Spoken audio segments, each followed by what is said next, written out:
Hey everybody, Allie Craig here for Fix My Brand, Allie Craig, and on this week's episode of Making the Show, the interviews. The interview process is a high and a low all at the same time. So for season 2, like season 1, I hosted many of the live in-person interviews because I think why waste the time? You know, if I can read people pretty darn well, it's kind of what I do for a living. And if it wasn't the right fit, we needed to know this quickly. I needed to know their intentions. And for me, going into the interviews, that's my number one goal, is to know their intention. Many people apply to be on a show like this because they just want stuff for free. And the truth is that like all reality TV shows in which services are delivered, it's not 100% free, in the sense that you still have to pay some cost for the actual deliverable products that you get. And when you go on a reality TV show like House Hunters or Property Brothers or Fixer Upper, you still have to have a budget as the homeowner going in for the repairs of your home. You know, that's not just given to you, but things are given to you at a discount. Sponsors do give you things at cost or a lesser value or potentially as a gift, but not everything is free.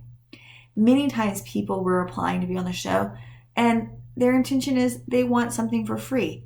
So they would say things like they have no budget, but yet then they just tell me about how they just invested in a $40,000 coaching program.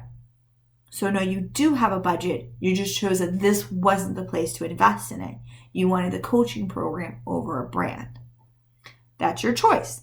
It's also my now choice not to work with you. Here's the power of investment, especially and why it's so important to know this during the interview process.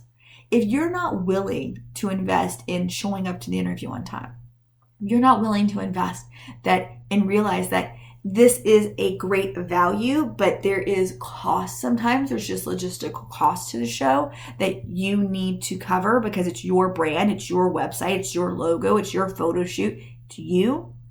Then you're not invested in your own success. And to me, that's the biggest waste.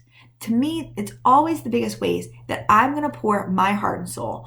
I'm going to pour my money into it. I'm going to pour my time into the show. The sponsors, the other experts, we're all going to pour all of our resources into you.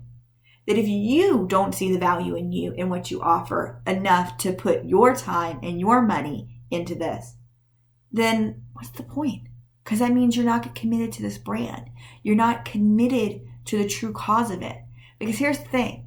No matter how beautiful we make the brand, no matter how aesthetically appealing it is to your audience, no matter any of those elements, there's going to come a time and place where your life sucks. Everything's going to fall apart. There's going to be that day where the perfect storm happens, where everything that matters to you, your relationships, your money, your family, your love life, all of that falls apart. And your brand and the mission, the heart behind your brand needs to be so powerful and strong in you that in spite of everything else falling around you, you still want to go and move forward. You still want to work for your clients. You're not going to cancel the appointment. You're not going to cancel that speaking event. You're going to honor your commitments and show up to the highest level that you can. I need people and want people that are that committed to their brand and the outcome, because that's how committed I am. That's how committed the Fix My Brand team is. And so if they're not willing to show that on some level in the interview process, then you're not going to make it through the process of the show, let alone actually building, keeping, and evolving a brand successfully.